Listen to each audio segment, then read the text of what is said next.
Buenas tardes, bienvenidos, como siempre, a esta nueva sesión de Madrid Te Asesora. Les recuerdo que este ciclo es un ciclo organizado con el Ayuntamiento de Madrid y también les recuerdo que hoy vamos a hablar de los poderes notariales. Creemos que es un instrumento jurídico muy importante, muy útil y también muy poderoso, que a veces no se conoce bien su alcance, cuándo hay que utilizarlo y las consecuencias que tiene. De todo ello va a hablar hoy Alfonso Madridejos, que los conoce perfectamente. Solo quería darles dos notas antes de empezar la sesión. Estas charlas no se retransmiten por streaming, como ya les he contado en otras ocasiones, pero sí se graban para que ustedes puedan escucharlas otra vez si lo necesitan o aquellas personas que no hayan podido acompañarnos pues puedan verlas. Y eso significa que las preguntas que hagan, porque ya saben que esto es una sesión de asesoramiento, pues tienen que hacerlas al micrófono de tal manera que se escuche en el vídeo tanto la pregunta como la respuesta del señor Madridejos. Y luego, por último, anunciarles la próxima sesión de Madrid Te Asesora, que es el miércoles 17 de abril y vamos a hablar de los matrimonios y también de las parejas de hecho. Será con los notarios Eva Fernández de Medina y Álvaro Fernández Piera. Muchas gracias. Pues muchas gracias, Marta. Hola, buenas tardes. Bienvenidos a todos al Colegio Notarial. Como han dicho, yo soy notario de Madrid, Alfonso Madridejos. Bueno, me han pedido que notariales, que es una cosa muy amplia. Mi idea es intentar hacer una charla más que una conferencia o algo muy doctrinal, sino bueno, intentar hablar de los poderes notariales, las ventajas, los inconvenientes, cómo se hacen, centrándonos, que yo creo que es lo que puede ser más interesante, en los poderes preventivos, en los poderes que se pueden utilizar para regular la propia discapacidad. Pero bueno, podemos hablar de lo que quiera, me pueden interrumpir en cualquier momento o hacer preguntas al final. Entonces, bueno, yo creo que como todo el mundo sabe, pues los poderes es un instrumento a través del cual una persona se puede hacer representar por otra.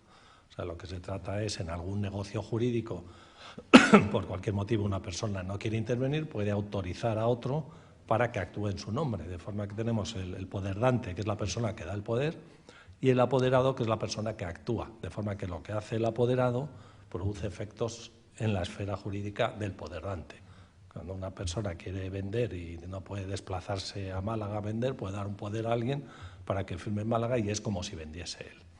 Estos poderes, lo normal es hacerlos en escritura pública, hay algunos que se hacen en documento privado, en documentos administrativos, esas autorizaciones que hacemos a veces para que un gestor nos represente o para una actuación administrativa, pero lo normal es que se haga porque es la forma de acreditarlo, es la forma de conseguir la seguridad de que nadie va a actuar en nuestro nombre sin que nosotros lo autoricemos, ¿no? Entonces, la forma normal es que se haga un poder notarial, un poder que se acude ante el notario, donde acude el que va a dar el poder para que el notario le identifique, considere que tiene capacidad y redacte el poder en los términos que él quiere. Lógicamente, estos poderes, pues, en el ámbito de la vida diaria son frecuentísimos, por supuesto en el ámbito mercantil, en todas las sociedades, pues cuando uno actúa con un banco, no está actuando con el banco, está actuando con una persona física, que es el director del banco, que tiene un poder para actuar. Pues en el ámbito mercantil pues son muy frecuentes, pero yo creo que se excede un poco del ámbito que estamos estudiando. Bueno, son frecuentes sobre todo en los negocios familiares, pues si el administrador es el padre y quiere que los hijos le representen. Luego, en el ámbito civil, que es en lo que me voy a centrar, pues pueden ser poderes especiales que podemos dar, a lo mejor para una actuación en pleitos, le nombras al abogado representado para que todo lo que ese abogado haga en tu nombre en juicios como si lo hicieses tú. O, como decía antes, si uno quiere vender una finca en Málaga y no puede ir o quiere hacer una herencia, puede dar un poder de su confianza a alguien para que le represente. Y luego están lo que yo creo que es lo que puede ser más interesante, que es lo más general, que son los poderes generales. Son esos poderes que normalmente son propios también del ámbito mercantil, de las sociedades, pero sobre todo del ámbito familiar, personal, donde alguien puede dar un poder a otro para que le represente en todos los ámbitos de su vida. Es lo que se llama el poder general, que es, como digo, bastante frecuente en ámbitos familiares, en pequeñas empresas, que tiene la ventaja de que es un poder muy amplio, que va a servir siempre para todo, no hay problema de que el poder no sirva para una actuación concreta, pero claro, tiene sus ventajas y tiene sus inconvenientes. Nosotros en el despacho, cuando haces este poder, yo lo suelo explicar de una forma muy gráfica, es lo que se conoce como un poder de ruina, porque le estás poniendo en manos de la persona a la que das el poder la posibilidad de realizar cualquier actuación en tu patrimonio. No absolutamente todo, hay cosas que no se pueden delegar, pero muy poquitas, pues casarse, reconocer un hijo, poco más. En este tipo de poderes, pues lo que se está dando es la posibilidad a la otra persona de que te arruine, también de que te haga rico, ¿no? Si lo gestiona adecuadamente. Entonces, son poderes donde hay que tener claro cuál es el peligro que se asume, la utilidad que tiene y ver las ventajas y los inconvenientes. Son poderes que se usan con mucha frecuencia, que a veces crean problemas. A veces vemos en los periódicos pues un hijo que utilizando un padre ha dejado en la calle a su madre. Es el riesgo que tienen, pero a cambio de eso pues son muy útiles porque permiten a una persona delegar en las personas de su confianza, permite que le hagan la gestión de todos sus negocios y son, como vamos a ver, muy útiles en los momentos en los que una persona es mayor, no puede desplazarse o se puede encontrar en una situación de discapacidad. Pero, como todos los poderes, siempre lo fundamental es la relación de confianza. Porque en el poder, claro, hay dos aspectos. Uno es el aspecto interno, entre el que da el poder y el que lo recibe, y luego está el aspecto externo, las personas que contratan con él. Entonces, en el ordenamiento jurídico lo que se tiende es a proteger la seguridad del tráfico. Es decir, que si yo contrato con un apoderado, no tenga que luego sufrir las consecuencias de que ese apoderado no esté actuando correctamente o el poderante no tenga capacidad o haya una relación mala entre ellos. Entonces, claro, cuando se deposita la confianza en alguien, lo que hace el sistema jurídico es proteger a los terceros que confían en ese poder. Igual que si nosotros contratamos con el director de un banco, no nos van a pedir que estemos investigando si ese director está siguiendo las directrices internas. Lo que se trata de decir, si yo tengo un poder y es un poder notarial y el notario ha dicho que este señor tiene capacidad, ha dado el poder y lo que se está haciendo incluido dentro del poder, a mí lo que pasa entre poderante y poderado no me perjudica. Otra cosa es la relación interna. En la relación interna, evidentemente, si ese apoderado utiliza mal el poder, porque ese apoderado, lógicamente, tiene que rendir cuentas al poderdante, tiene que actuar en beneficio del poderdante. Entonces, en el caso del hijo que arruina a los padres quedándose con todo el dinero, podrá responder civil, podrá responder penalmente, pero no podrá perjudicar lo que ocurra en esos juicios a las personas que han confiado en el poder y que han contratado de buena fe con esa persona. Entonces, bueno, la relación de confianza es fundamental, pero como todo en la vida, claro, la mayor seguridad se consigue no dando estos poderes, pero lo cierto es que estos poderes pueden ser muy útiles, se hacen muchísimos, porque hay algunas estadísticas que he visto, se hacían 10.000, 15.000 en España al año, y lo lógico es que cada vez se hagan más, porque son un instrumento muy importante para regular la propia discapacidad. Entonces, bueno, un tema quizás interesante de los poderes en general es la forma de acreditarlo, porque claro, la forma de acreditar cuando a una persona se le da un poder, el apoderado lo que va a hacer siempre es utilizar, igual que utilizamos el carnet para identificar quiénes somos, vamos a utilizar la copia de ese poder como instrumento de legitimación, para hacer constar frente a la administración, frente a un comprador, frente a un banco que representamos a nuestro padre, pues llevaremos siempre la copia original. Es fundamental que sea la copia original. Muchas veces te traen una fotocopia y dices, no, la fotocopia no vale porque el documento original, el tenerlo en el poder, el apoderado en su poder, aunque sea una redundancia, implica que no le ha sido revocado. Si el señor lo tiene en su poder y no nos consta que ha sido revocado, podemos confiar en que ese poder esté vigente. Y eso es importante porque el tema de las copias quiere decir que para proteger al que da el poder, normalmente las copias solo las puede sacar el poderante. Normalmente, salvo que se autorice expresamente al apoderado, no va a poder sacar la copia. Entonces es importante porque cuando se le da la copia al apoderado, pues la tiene que conservar porque no va a poder obtener otra copia. Y por otra parte, el poderdante tiene el control, en el sentido de que sabe que si él tiene la copia en su casa y no se la da al apoderado, o si le revoca el poder y se la devuelven, pues ya el poder queda sin efecto.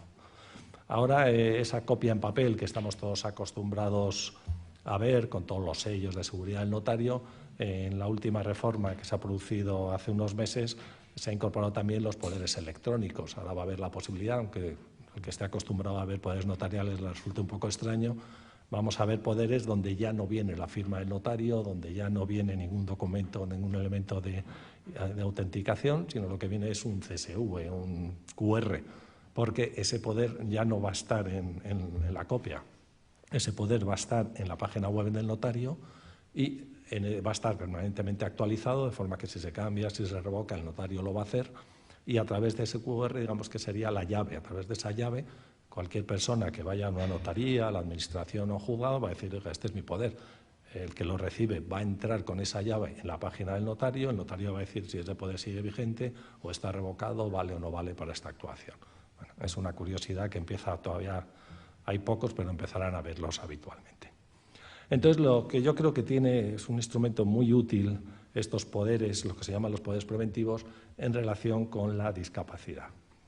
Entonces, si me permiten hacer una pequeña digresión sobre la discapacidad, la Ley 821 de 2 de junio ha supuesto una reforma fundamental en el derecho español sobre lo que es la discapacidad. El criterio antes del incapacitado, que era una persona que se le privaba de capacidad, no podía hacer nada y se le sustituía por una otra persona que lo representaba y tomaba las decisiones por él.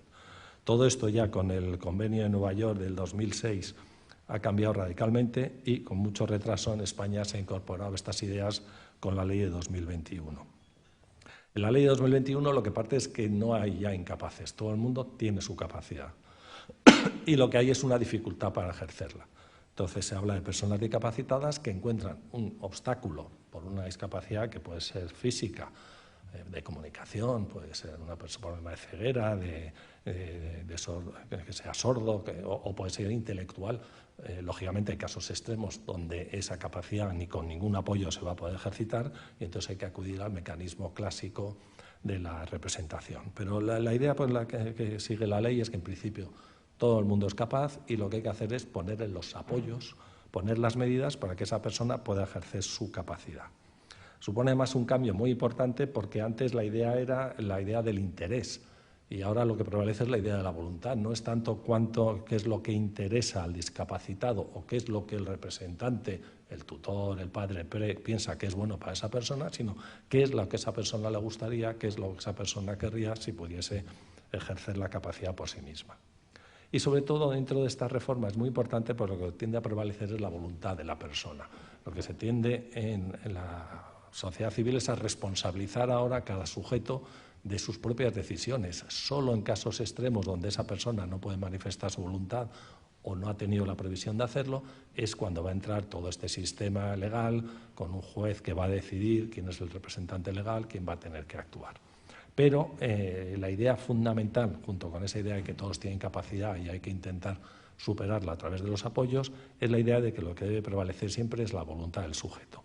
Y entonces la ley nueva lo que hace es establecer siempre que lo que prevalece es las medidas de apoyo voluntarias. Es decir, siempre cuando una persona no tiene capacidad o tiene una discapacidad es él el que tiene que decidir qué medidas de apoyo quiere para ejercer su capacidad. Y solo excepcionalmente, si no se puede saber cuáles son las medidas de apoyo que ha querido el interesado, es cuando se acude a la intervención judicial. Entonces, trayendo a la materia que estamos aquí estudiando, es donde surge la figura de lo que se llaman los poderes preventivos, que se han utilizado toda la vida, pero que tenían una trayectoria menor, porque toda la vida estos poderes generales, que decía antes omnicomprensivos, era frecuente que se utilizasen las personas mayores. Voy a hablar sobre todo de personas mayores, porque aquí lo que estamos hablando no es tanto de personas que tienen discapacidad y tienen que buscar algún sistema para superarlas, sino estamos hablando de algo que es fundamental, que es que cada uno decida qué es lo que quiere ocurre si se encuentra en esa situación. Estamos hablando, pues eso, de los problemas que hay cada vez más a menudo en la sociedad, porque vivimos cada vez más tiempo y cada vez, por desgracia, es muy frecuente que una persona se encuentre en una situación de Alzheimer, de deterioro cognitivo o con un accidente, con una circunstancia que la haga estar en coma, unas circunstancias donde esa persona que no ha tenido ningún problema a lo largo de su vida es previsible que se encuentre en esa situación. Entonces aquí es donde yo creo que es muy importante la previsión, la propia previsión. Yo solo lo veo mucho en el despacho, pues en España hay mucha costumbre de hacer testamento. Es verdad, cada vez hay edad más jóvenes, pero sobre todo cuando la gente ya tiene una cierta edad piensa que ya tiene que organizar la sucesión. Y yo les digo, bueno, pues sí está muy bien que se preocupe por sus hijos, por sus sobrinos, pero preocúpese también por usted. Porque, claro, usted está aquí con el testamento diciendo qué va a pasar cuando yo muera. Pero ¿qué va a pasar si usted tarda mucho en morir y sin embargo pierde su capacidad? Es casi tan importante como prever qué va a pasar con sus bienes cuando usted muera para que pase a sus hijos, pues a lo mejor es más importante pensar qué va a pasar con usted, dónde va a vivir usted, quién se va a encargar de usted, quién le va a administrar. Es verdad que si no se hace tampoco pasa nada, porque entonces va a entrar el Estado, va a entrar la autoridad judicial, pero a través de un procedimiento mucho más lento, mucho más doloroso, porque una incapacitación supone tener que acudir al procedimiento judicial, supone una intervención de forenses, supone un procedimiento que ya no es contencioso, pero que la gente no está acostumbrada, y sobre todo supone mucho tiempo. Es verdad que los procedimientos judiciales tienen la ventaja de que tienen más control, pero son mucho más engorrosos. Entonces, ahora mismo existen muchas posibilidades para que todos, a una cierta edad o de joven, pues podamos empezar a prever esas posibilidades. La ley contempla un montón de cosas. Podemos simplemente dejar previsto quién queremos que sea nuestro tutor, quién queremos que sea nuestro curador, qué tipos de apoyo podemos prever. Pero bueno, yo creo que el sistema más eficaz, que es el más conocido, el que es más cercano, el que hemos utilizado todos, es el de estos poderes preventivos, que ahora regula la ley no solo como un poder, lo que decía, el poder de ruina, que pueden darse entre dos marido y mujer muy bien avenidos, sino ya como un sistema para contemplar la propia discapacidad, porque ahora el sistema cambia. Anteriormente tú dabas ese poder y ese poder estaba vigente si tú perdías la capacidad hasta que intervenía el juez para derogar el poder y sustituir el poder por un tutor. Ahora eso cambia totalmente. Ahora, si existe un poder preventivo o existe una medida que ha adoptado la persona para regular su discapacidad, el juez nunca va a intervenir. O sea, en un procedimiento judicial lo primero que hace el juez es consultar el registro civil para ver si existe algún tipo de medidas. Y si esas medidas existen y son suficientes, prevalece la voluntad de la persona frente a cualquier cosa que pueda decir el juez. Siempre queda una intervención marginal del juez, residual, si ese poder hay una situación de abuso, se puede denunciar. Pero quiere decir que ahora mismo, con estos poderes preventivos de los que estamos hablando, lo lógico es que esa persona no necesite en ningún momento sus parientes o las personas que lo cuidan acudir al juez, sino que van a poder manejarse perfectamente con estos poderes preventivos. Y estos son los poderes preventivos, los que quería yo hablar un poco más, que es los que regula ahora el Código Civil en los artículos 256 y siguientes. Se contemplan, como lo que decía, como una medida de apoyo, que tiene siempre preferencia y que prevalece en todo caso siempre que sean suficientes. O sea, insisto, la existencia de estos poderes excluye totalmente la intervención judicial y son suficientes para regular toda esta materia. Entonces, estos poderes los hay de dos tipos. Es una distinción importante porque lo que es la figura habitual, que sería lo que se llama el poder con cláusula de subsistencia, y también hay lo que llamamos los poderes preventivos puros. O sea, los poderes con cláusula de subsistencia es a lo que estamos acostumbrados. Es el poder general, pues que en un momento determinado los cónyuges sean entre sí, o dan a los hijos, o una persona que no tiene parientes da a un sobrino de confianza. Son poderes que producen efectos inmediatamente. Empiezan a producir efectos ya, pero en ellos se añade que esos poderes van a subsistir incluso en el caso de que se pierda la capacidad, en el caso de que se encuentre una persona en caso de discapacidad. Entonces es el poder general normal de toda la vida, que se puede matizar un poco el contenido y ahora veremos, al que se le añade la cláusula de subsistencia. Es decir, este poder subsistirá a pesar de que el poder dante no tenga capacidad o pierda la capacidad y necesite apoyos, y el apoyo será el propio poder. Son más cómodos, son más ventajosos, claro, tienen un inconveniente, que el poder empieza a producir efecto ya. Es decir, bueno, si yo lo quiero es porque me fío mucho en mi mujer y mis hijos, darles un poder que a lo mejor no va a hacer falta que lo usen porque yo tengo plena capacidad, pues se lo doy, lo tengo guardado en casa a lo mejor, no os lo doy todavía, y cuando pierda la capacidad, si alguna vez lo pierdo, pues ya veremos. Lo que pasa es que hay veces que esas circunstancias pues, no son tan claras. Yo no quiero dar un poder ahora a nadie, pero sí quiero dejar previsto la posibilidad de que pierda la capacidad. Eso sería la segunda modalidad. La primera modalidad tiene la ventaja de que tú das el poder, lógicamente a personas de tu confianza que quieres ya que lo tengan, pero también puedes tener el control. Lógicamente, como tú tienes capacidad, lo puedes revocar. Por supuesto, los poderes nunca limitan la capacidad del que da el poder.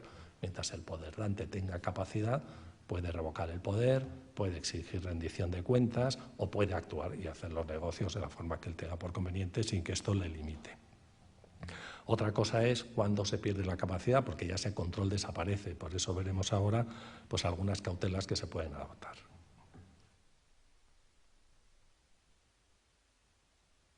Y luego está lo que contempla la nueva ley, que son los poderes preventivos en sentido estricto, que son poderes generales que se dan solo para el caso de que se produzca esta situación de discapacidad. Estos serían medidas de apoyo puras. ¿Qué es lo que digo? Habría que valorar en qué casos es más conveniente utilizar estos poderes. Pues bueno, la ventaja es que no empiezan a producir efectos todavía, que no te arriesgas a que alguien haga algo sin que tú lo sepas o que alguien haya una administración desleal, y solo produce efecto el momento en que se produce la discapacidad. Claro, ¿cuál es el gran problema de estos poderes? Es decir, ¿cuándo empiezan a producir efectos? Porque claro, eso es lo que hay que ver en cada caso. Si tú dices, bueno, que produzca efectos cuando se produzca la discapacidad, pero claro, ¿cuándo se produce eso? ¿Cómo sabemos que la discapacidad se ha producido? ¿Cómo saben los terceros que el poder está vigente?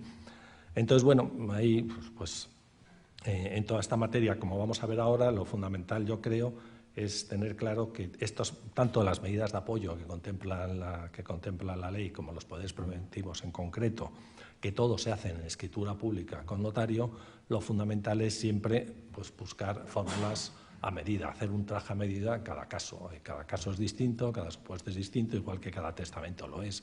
No se trata de hacer unas fórmulas estándar donde prácticamente cambia el nombre el que da el poder y el que lo recibe, sino lo que se trata es de adaptarlo todo a las circunstancias particulares de cada caso.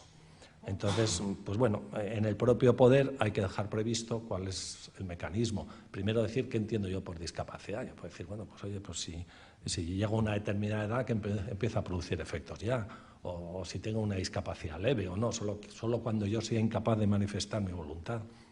Y una vez determinado en qué momento va a empezar, pues habría que acreditarlo. Entonces, en el propio poder, pues se puede poner montones de cosas. Se puede decir que empieza a una edad determinada, que empiece cuando se produzcan unos signos determinados. A veces se suele poner simplemente con un certificado médico, que a lo mejor no es la solución ideal, porque claro, a lo mejor un médico dice una cosa y otro dice otra. O claro, ¿qué grado de discapacidad? ¿El 70%, el 50%, el 40%? Todo eso es muy difícil de valorar. Se puede, que es lo que yo suelo aconsejar, pues dejarlo condicionado, igual que el poder sea ante notario, a que sea ese notario u otro el que valorando o viendo los certificados médicos y hablando con la persona que dio el poder para comprobar que efectivamente ya no está en condiciones de revocarlo o modificarlo, pues que el propio notario determine que ese poder ya esté en vigor y empiece a actuar. Bueno, son cuestiones técnicas en las que no quiero entrar mucho, pero lo que es importante es que son cosas que uno puede prever, que puede hablar con su notario y ver cuál es la solución ideal en función pues de las circunstancias en las que se encuentre, de la relación de confianza que haya con los apoderados, del patrimonio y de muchos factores que creo que hay que tener en cuenta. En cuanto a la forma, insisto que todos estos poderes se hacen siempre en escritura pública, no tienen valor si se hace en documento privado, no es como el testamento que se puede hacer hológrafo. Aquí la ley ha considerado que es imprescindible siempre que intervenga un notario. Y es lógico por dos cosas. Primero, porque hay que valorar la capacidad del que da el poder. Y segundo, porque el contenido de ese poder debe adaptarse a las circunstancias y a las necesidades de esa persona. Cualquier modificación, como puede ser la revocación o las alteraciones, también exige la intervención de notario. Son documentos que son documentos sin cuantía, con un arancel que está muy subvencionado. El coste medio de un poder general, un poder concreto, no suele pasar de 100 euros, de un poder general que puede ser más complicado, a lo mejor son 150, como muchísimo 200. Hay que decir que es un coste que yo creo que es muy asumible para la importancia que puede tener. Y luego estos poderes se inscriben en el registro civil. Eso es importante. Eso lo hace el notario, es gratuito. El notario va a comunicar al registro civil que el poder se ha realizado para que quede constancia. Lo que pasa es que aquí la publicidad que nos da el registro es una publicidad un poco sui generis, porque como se protege mucho la intimidad y los datos personales, es una publicidad reservada. O sea, si una persona da un poder, nadie va a poder saber si lo ha dado o no. Entonces, es una publicidad que puede ser, por proteger demasiado la intimidad de la persona, yo creo que puede plantearse el problema de que a lo mejor ese poder que alguien ha dado a un hijo, a un sobrino, y él no lo sabe, pues si se produce la discapacidad nadie se lo va a comunicar. Sí, esa publicidad sí es accesible para el juzgado. Cuando una persona se encuentra en esa situación de discapacidad y no queda más remedio que acudir al juzgado, el juez lo que primero que hace es comprobar que no exista un poder o alguna medida de apoyo. Si existe esa medida de apoyo, el juez se va a abstener, no va a hacer nada, y ahí es donde, a lo mejor, si alguien se lo comunica, el apoderado se va a enterar que exista. Por otra forma, aparte en cuanto al poderante, pues bueno, no está muy claro si tiene que tener 16 o 18 años, pero bueno, lo lógico es entender que sea una persona mayor de edad y, claro, tiene que tener capacidad. Eso es uno de los problemas que nos encontramos pues, a diario en la notaría, porque ¿qué es lo que suele ocurrir? Pues que la gente se acuerda de estas cosas cuando surge el problema. Muchas veces te traen a la gente, oye, vengo con mi padre que tiene ya un Alzheimer avanzado y quiere hacer el poder, y hablas con el señor y dices, bueno, este señor ya no tiene capacidad, llegan tarde. Claro, yo siempre recomiendo que esto se haga, a ser posible, de joven, que lo hagan cuando hagan testamento o cuando empiecen a detectarse los más mínimos síntomas, cuando uno empieza a tener pérdidas de memoria, pequeños fallos, pero todavía tiene una capacidad para decidir lo que puede hacer. Entonces, aquí la previsión es siempre fundamental, adelantarse, prever las cosas y dejarlas reguladas. En cuanto al apoderado, pues en principio el apoderado tiene que ser cualquier persona, no tiene que ser pariente, no tiene que tener ninguna relación. No hace falta ni siquiera que intervenga a la hora de recibir el poder. Nosotros podemos dar un poder a un sobrino y que él no lo sepa. Lo único, claro, habrá que buscar algún mecanismo para que se entere en el momento que se produzca la necesidad. Pero el que recibe el poder no tiene que ir a la notaría, no tiene que firmar, no tiene que aceptar. Otra cosa es que luego, cuando se entere, diga que no quiere aceptarlo o no quiere ejercitarlo. Pero en principio el poder lo puede dar el interesado, él solo, acudiendo a un notario. Y luego, pues también es muy importante, claro, como estamos dando un poder que va a regular una etapa de nuestra vida que a lo mejor es muy larga y donde ya no podemos tomar medidas, pues es importante pues tomar todas las previsiones. Pues se puede nombrar uno, se puede nombrar 2, 3, 4, se puede nombrar por orden sucesivo, pues a fulanito, y si no puede, a menganito. Se puede nombrar varios para que actúen indistintamente, mancomunadamente, que es una de las grandes cosas que siempre se plantean, pues cuando vienen los padres, se puede poner a los hijos. Solidario, mancomunado. Bueno, solidario quiere decir que cualquiera puede hacer cualquier cosa. Es mucho más cómodo, es mucho más operativo. Para ir al banco no tienen que ir los tres de la mano. Pero claro, quiere decir que cualquiera le puede vender la casa. Mancomunado es mucho más seguro, pero mucho menos operativo. Pues si uno vive en Soria y otro en Londres, pues mejor no hacerlo mancomunado. Bueno, normalmente es buscar soluciones. Pues yo suelo recomendar, si son varios hermanos, pues que firmen 2 de los diversos hermanos. O si son pocos, hacerlo solidario y pedir que para actos más importantes como vender bienes o disponer de ciertas cantidades sea mancomunado. Bueno, es un ejercicio de imaginación porque es importante prever qué puede ocurrir, anticiparnos y dejarlo contemplado lo mejor posible. El apoderado tiene que cumplir una serie de requisitos, pero bueno, ya nos meteríamos en cuestiones técnicas. Incluso podría ser una persona jurídica, puede ser un profesional, quizás.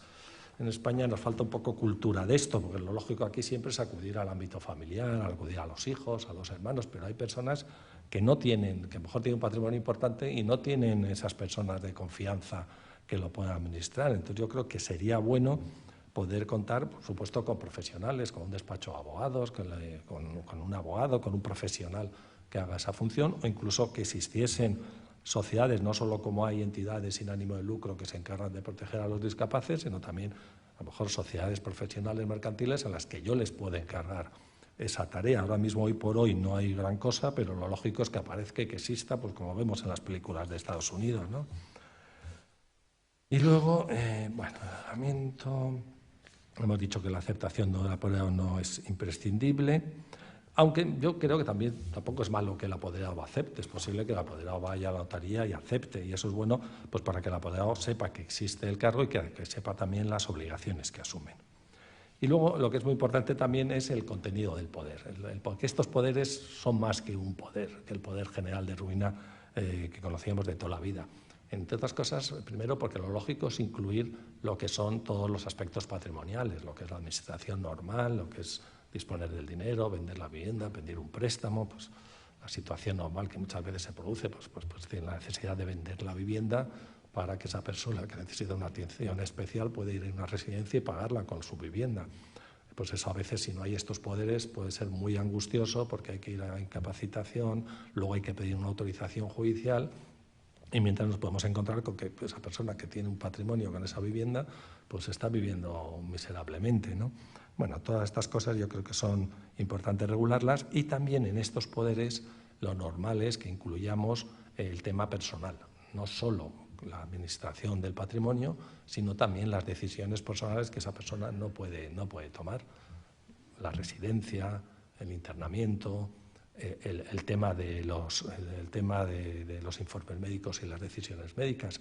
Eso normalmente, si una persona tiene hijos, pues con decir o acreditar que es hijo, pues a una persona que está inconsciente le permite a sus hijos acceder, pero muchas veces nos encontramos pues personas, parejas que no están casadas o no son parejas de hecho, o personas que tienen gran amistad y cuando esa persona pues ha tenido un accidente y está en coma, pues no le dejan, lógicamente, acceder al expediente médico o tomar decisiones. Entonces, lo lógico en estos poderes es incluir todo ese ámbito de temas personales, de decisiones médicas, de internamientos, de operaciones, de accesos a expedientes, etcétera. Siempre insisto, partiendo de que cuando hablo del poder general hablo del más amplio posible, pero a partir de ahí se puede limitar todo lo que la persona quiera.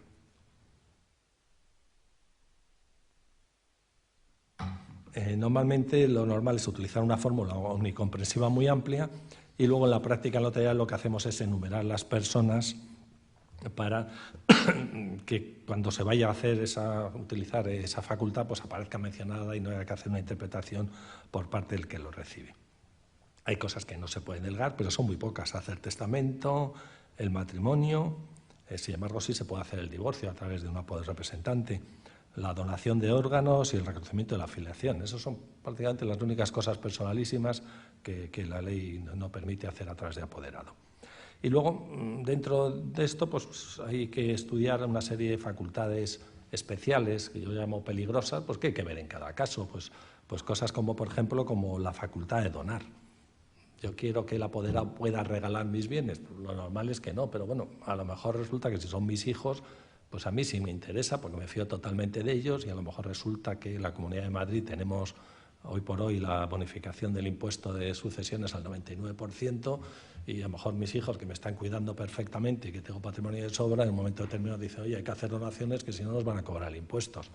Bueno, en principio la facultad de donar es un poco excepcional, pero hay casos en los que está perfectamente justificado ponerlo, a lo mejor con más garantías, más salvaguardas, pues ahí a lo mejor sí que está justificado decir, oye, que solo se pueda donar a mis hijos o a mis nietos o que tengan que firmar todos. Es un poco un ejemplo de las cuestiones con las que nos encontramos. Hay un tema complicado que quizás sea un poco técnico, es el de autocontratación. Es decir, si se puede autorizar al apoderado para que haga cosas en las que él sea parte interesada. Pues lo mismo, igual que la donación, parece que lo lógico es excluirlo, pero si la relación de confianza es total y absoluta, pues a veces es mejor ponerlo porque nos podemos encontrar negocios en los que todos son interesados y que sí es conveniente añadirlo. Igual que ocurre con la sustitución. En principio estos poderes se tienen que ejercer de forma personalísima. La persona que los recibe es el que tiene que desempeñar el poder, pero también cabe la posibilidad de prever mecanismos de sustitución que él pueda delegar parte de las facultades o todas, que pueda nombrar un sustituto si él no puede hacerlo, que pueda prever una sustitución parcial. Bueno, y también el tema de la solicitud de copias. Eso normalmente yo estoy siguiendo un poco el esquema que yo sigo con la gente, con una serie de cosas que yo tengo en mi ordenador como variables que vamos viendo en cada caso. Pues lo mismo, la posibilidad de pedir copias supone dar la llave al apoderado para que pueda pedir todas las copias que quiera y yo no lo voy a controlar, pero al mismo tiempo si no tiene facultad de copia y se pierde la única que había y yo ya no puedo pedir una copia, pues no va a poder actuar. Entonces, bueno, son temas que hay que ir viendo en cada caso. Porque para mí lo que es importante es transmitirles que no es un modelo estándar, que lo que se trata es de hacer el traje a medida, ver las necesidades de cada persona, adaptarse a las circunstancias que se van a dar, prever las cosas para al final conseguir lo fundamental, que es que el apoderado, que el que da el poder, cuando se encuentre sin capacidad, pueda estar perfectamente protegido por las personas que normalmente, a través de lo que es otras instituciones, como la Guardia de Hecho, pues se van a encargar de él. Lo cierto es que cuando una persona pierde la capacidad, gracias a Dios, en la mayor parte de los casos hay un entorno familiar que le cuida y asiste. Entonces, se trata, por una parte, de garantizar que esa persona va a estar perfectamente cuidada y, por otro, dar los mecanismos al cuidador para que pueda hacerlo adecuadamente.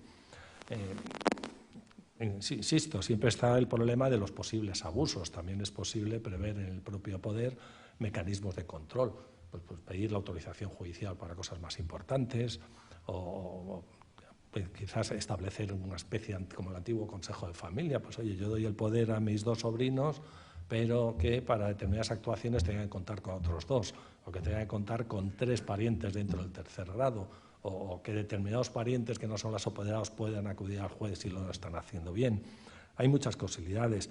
De hecho, el 258.3, pues como ya estoy acabando, se lo leo. Dice: el poderante podrá establecer, además de las facultades que otorgue, las medidas u órganos de control que estime oportuno, condiciones e instrucciones para ejercer esas facultades, salvaguardas para evitar abusos, conflicto de intereses o influencias debidas, los mecanismos y plazos de revisión de las medidas de apoyo con el fin de garantizar el respeto de su voluntad, deseos y preferencias.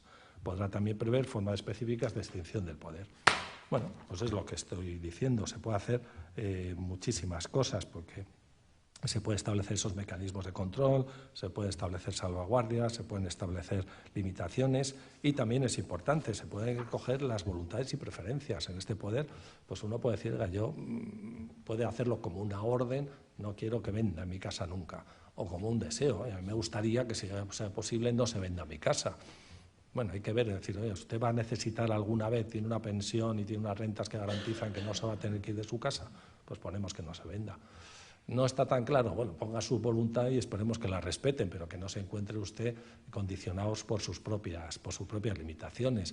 Pero yo creo que eso es importante, decir, oye, pues yo quiero dejar claro pues que no quiero que se me apliquen tales medidas, o no quiero que se me aplique algún tipo de tratamiento, o a ser posible que viva en mi casa, o prefiero irme a una residencia lo antes posible, prefiero seguir viviendo en Madrid, prefiero que me lleven al campo. Todo eso se puede contemplar y yo creo que es importante recogerlo, porque, bueno, insisto, es medidas sobre rendición de cuentas, tenemos un montón de facultades, pero yo creo que ya les estoy aburriendo un poco. La idea fundamental es transmitir que estos poderes tienen su peligro, pero son instrumentos que pueden ser muy, muy útiles, que al final lo que tenemos que asumir todos es la responsabilidad de que nos podemos encontrar en esas circunstancias, que una forma útil de prever esto para garantizar nuestro bienestar y para hacer más fácil las cosas a las personas que nos cuidan es plantearnos las cosas como hacemos con los testamentos, contemplar cuando estamos bien la posibilidad de adoptar estas medidas con la idea de que se pueden ir cambiando habitualmente y luego pues les diría pues, que acudan a su notario, que les pongan las circunstancias de cada caso y el notario lo que va a hacer es hacerle un traje a medida con las necesidades concretas, intentando hacer una proyección de futuro y un ejercicio de imaginación para intentar contemplar dentro de lo posible, lo más posible, estas medidas que normalmente funcionan bien, salvo en casos aislados donde puede haber abusos, pues son muy, muy eficaces y si estén bien hechas, lo lógico es que excluyan siempre la intervención judicial y se pueda resolver todo en el ámbito familiar. Y eso es lo que les quería contar. Si quieren hacerme alguna pregunta, quieren hablar de alguna otra cosa o pensaban que la charla iba sobre esto o sobre otra cosa, no sé si se había incluido poderes de sociedades, lo que ustedes quieran. Perfecto. Hola, buenas tardes. Yo quería preguntar sobre los poderes anteriores a la ley del 21, que se dieron en su momento, que dio a lo mejor un padre a uno de los hijos y que, bueno, ahora ya a lo mejor tienen una determinada edad ya los padres o unos problemas físicos. Y se supone que continúan siendo válidos esos poderes y si en ellos además se ha hecho algún tipo de mención a su validez en el caso de la incapacidad, que en ese momento... siguen siendo... Tiene que haberlo hecho para que continúen valiendo en el caso de que ahora... Bueno, pues... No, siguen siendo válidos siempre que se haya contemplado la subsistencia. Igual que ahora, o sea, ahora tú puedes dar un poder general si no pones la subsistencia, la cláusula esta que hablo, si no se contempla expresamente, cuando uno pierde la capacidad, el poder queda sin efecto y hay que nombrarle un tutor, un curador. Entonces, antiguamente también se hacía lo mismo. En esos poderes se contemplaba habitualmente que en caso de incapacidad mantuviesen la vigencia. Entonces, esos poderes, si tienen esa cláusula, siguen siendo válidos. Antes esos poderes dejaban de producir efectos cuando intervenía el juez, ahora, igual que estos, excluyen la intervención del juez. Si tiene un poder anterior, lo normal es que siga siendo válido. Otra cosa es que si conservan la capacidad los padres y cambian las circunstancias, pues a lo mejor se puede hacer uno nuevo, pero si no, vale perfectamente.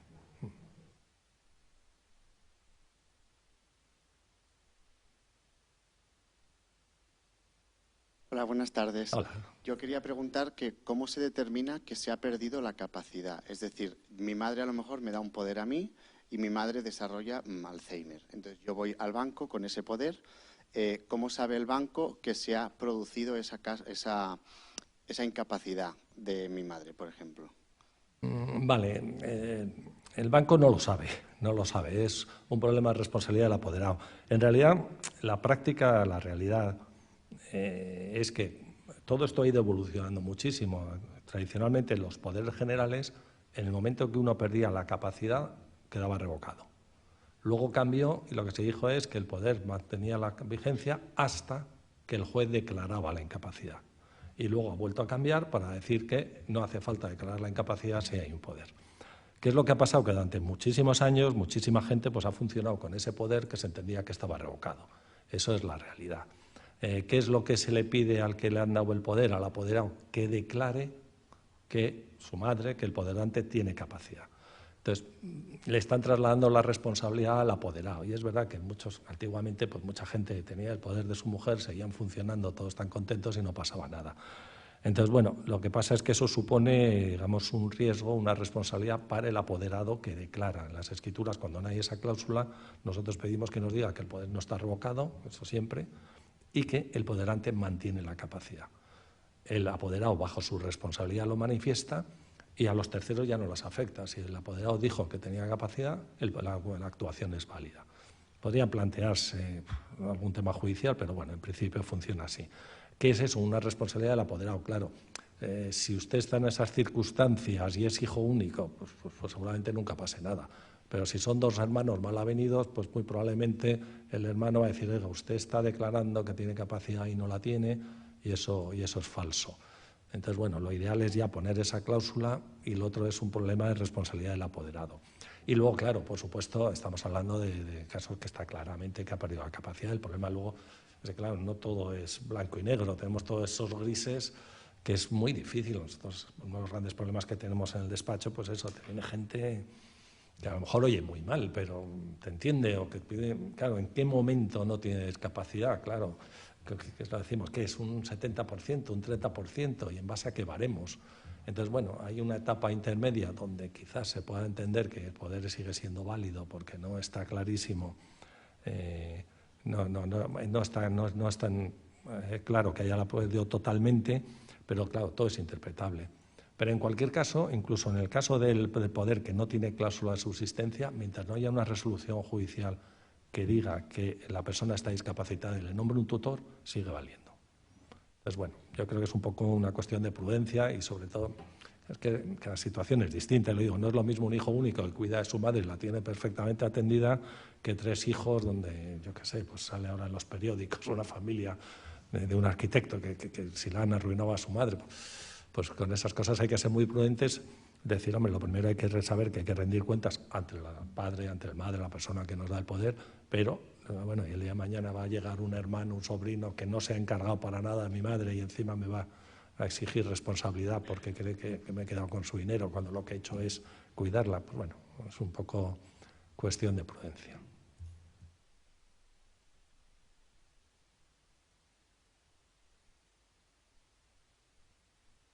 Hola, buenas tardes. Yo quería preguntar, porque aquí se está hablando mucho de casos de padres que que podemos llegar a perder la capacidad. Pero en el caso contrario, que son los hijos, imaginemos un hijo pues que tiene una discapacidad intelectual, ¿no? Y la tiene pues desde siempre, desde niño. Se hace mayor de edad, ¿qué hacen los padres? O sea, ese hijo no tiene capacidad para dar un poder a los padres, pero a la vez los padres ya no tienen poder sobre el hijo porque es mayor de edad. Claro, bueno, eso ya es otro mundo. Ya ha habido otras sesiones sobre el tema de discapacidad y ya estamos hablando, claro, aquí hablamos más de las personas capaces que prevén su discapacidad. Cuando estamos hablando ya del tema de la discapacidad de verdad, el que lo tiene de toda la vida, es, bueno, aquí todo el mecanismo que contempla la ley, habría que ver el grado de discapacidad. Lo ideal es que esa persona, si tiene un nivel de discapacidad suficiente, con el apoyo del notario y con el apoyo de los padres e incluso con el apoyo de educadores, pues pueden, a veces sí que pueden hacer esos poderes o pueden establecer medidas de apoyo. Porque claro, es lo que digo, esa zona, claro, el problema es que la ley, por muy voluntariosa que sea, hay personas que no pueden valerse por sí mismos, que eso es así, eso es la triste realidad. Pero es verdad que el campo de grises se amplía muchísimo. Ahora, por ejemplo, pues está haciendo mucho, gente que antes le incapacitaba en todos los casos, pues a lo mejor por unas personas con síndrome de Down, con un cierto grado de capacidad, pues con ayuda de los tutores, de los educadores, del notario y de un informe médico, pues ellos mismos contemplan la posibilidad de dar a los padres ese tipo de poderes. En el caso de que el grado de capacidad no es suficiente, no queda más remedio que acudir a la vía clásica, y cuando esa persona, antes a los 16 años ya se puede acudir al juzgado para que sea el juez el que nombre a lo que antes se llamaba el tutor y que ahora es el curador de toda la vida, que es la persona que le va a representar y va a tomar todas las decisiones.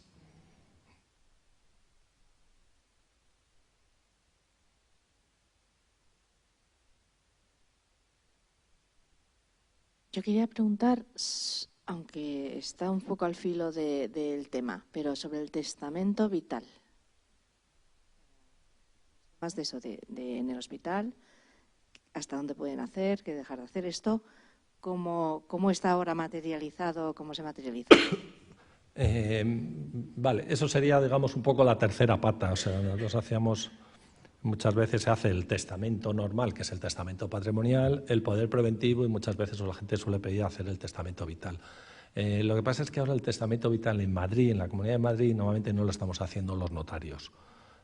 Porque el testamento antes se podía hacer o bien en la Comunidad de Madrid o en la notaría. Ahora con la nueva ley hay un problema de conexión, lo que hacemos los notarios es complicado enviarlo a la Comunidad de Madrid, entonces hoy por hoy yo os recomiendo siempre ir a la Comunidad de Madrid.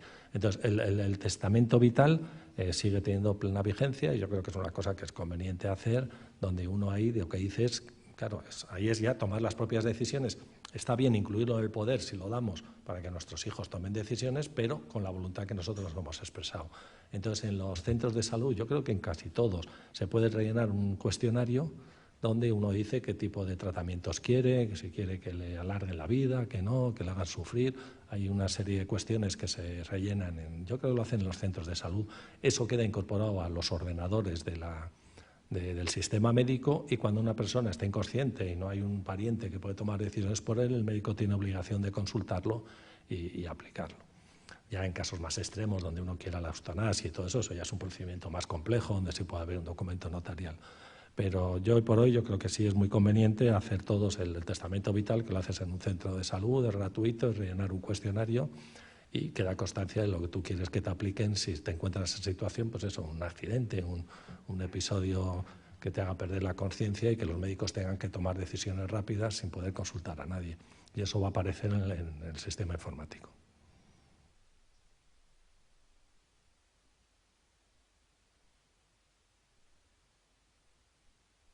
Buenas tardes. Por favor, ¿podría comentar, si es tan amable otra vez, cómo se revoca un poder notarial general y cómo se puede tener una copia de él, por favor? Vale, en principio, la revocación del poder se hace notarialmente. Se hace ante cualquier notario, tienes que ir y haces un documento más sencillo donde lo revocas y lo dejas sin efecto. El tema es que esa revocación lo que hay que hacer también es destruir la apariencia. Esa revocación que tú haces ante el notario que lo revoca se lo comunica al notario que ha hecho el poder para que ya no se expidan más copias.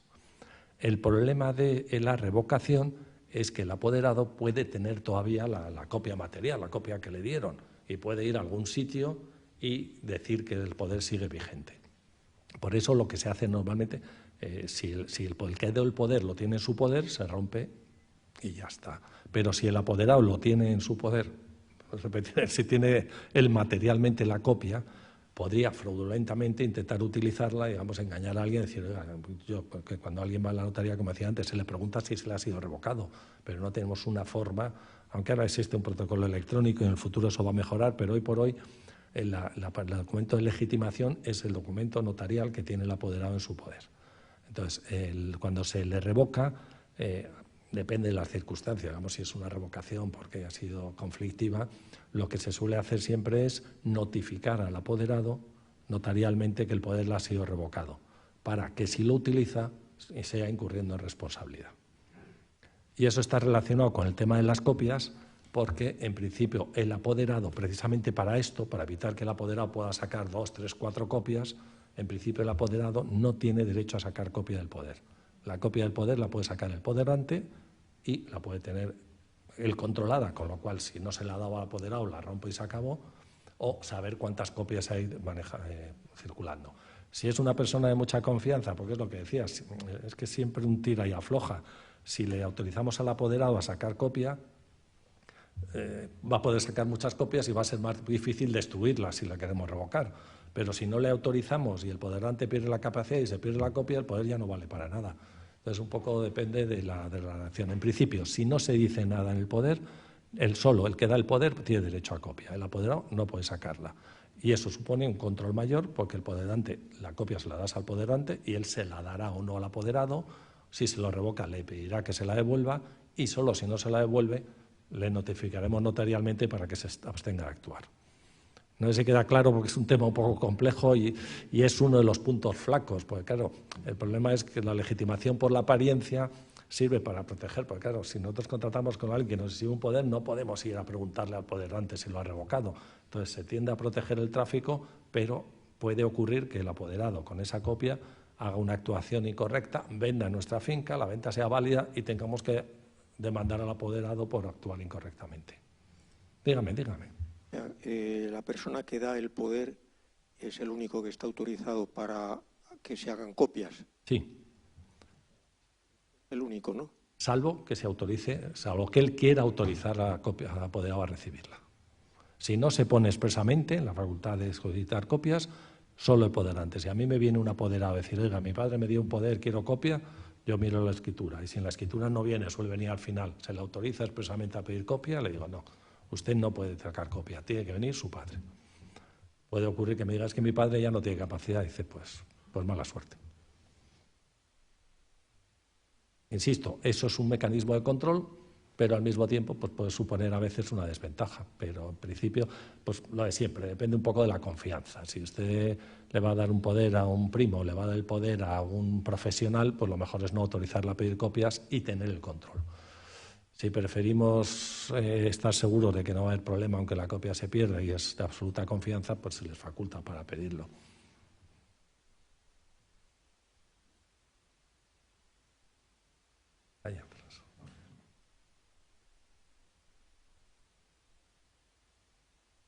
Sí, buenas tardes. En primer lugar, enhorabuena por la conferencia y por lo ilustrativo de todos los ejemplos.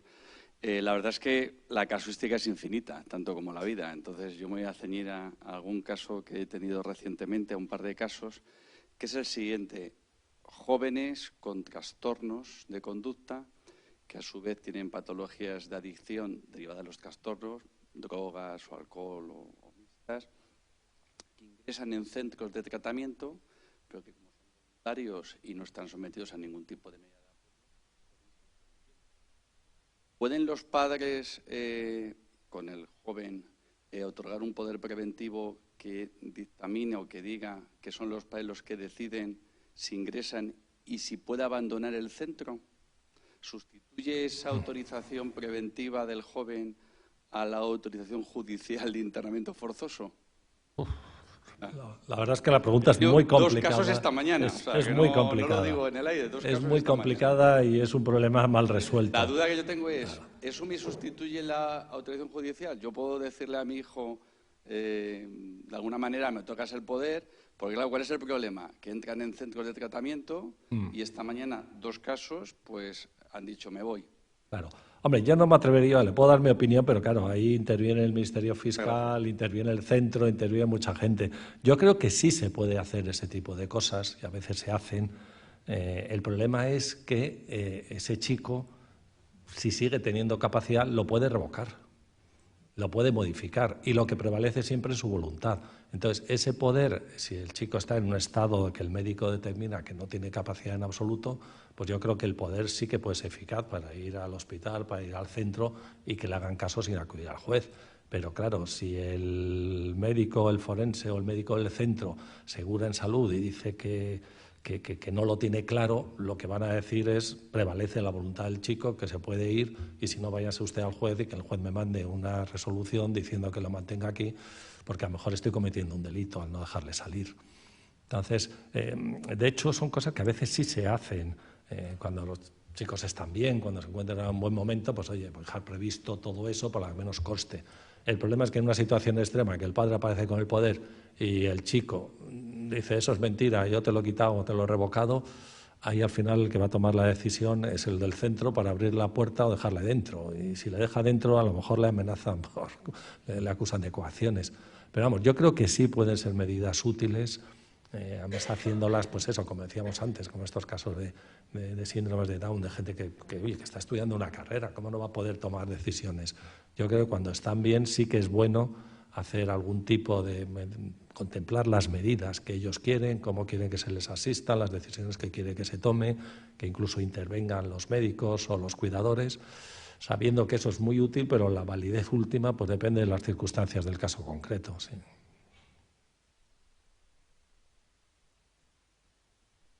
¿Alguna pregunta más?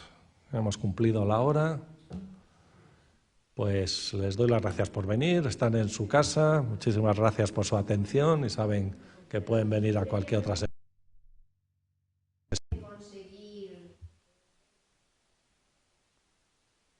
Como han dicho en la presentación que se podían visualizar otra vez estos vídeos, ¿cuál es el procedimiento para poderlos ver? Pues la verdad es que no lo sé, pero ahora lo averiguamos. Lo que no hacemos no se emiten porque algunas actuaciones... Entiendo que por streaming no. Hay actuaciones del colegio que sí las pueden seguir por streaming, sí. Pero no sé por qué en concreto no lo están haciendo así, pero creo que se cuelgan en la página, no sé si del colegio o del ayuntamiento. Ahora lo averiguamos, pero seguro que hay un procedimiento. Me ha parecido muy interesante para y para entrar. Muchas personas que conozco es fundamental este Muchísimas conocimiento. Gracias a todos.